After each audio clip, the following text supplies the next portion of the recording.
কান্দিরপাড় রাস্তার পাশে দেখলাম চিতই পিঠা বানাচ্ছে। শীত এসেছে, পিঠা খাবো না তা তো হয় না, আর সেজন্যই ওনার কাছে দাঁড়িয়ে পড়লাম।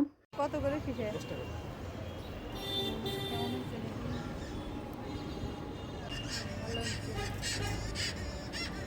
এটা কিসের ভর্তা?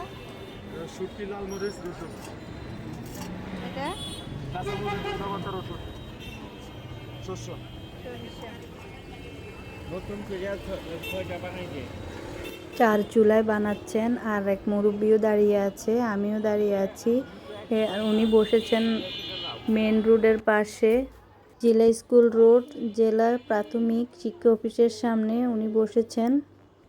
আর আমাকেও দিয়েছেন, উনি 3 রকমের ভর্তাই আমাকে দিয়েছেন।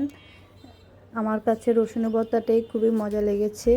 শীতের সময় গরম গরম চিতই পিঠা খুবই ভালো লেগেছে খেতে।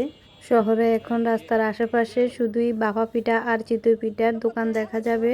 ভালোই একটা কর্মসংস্থানের ব্যবস্থা হয় শীতের সময়। তো আপনাদের কার কার ভালো লাগে এমন পিঠা খেতে অবশ্যই বলে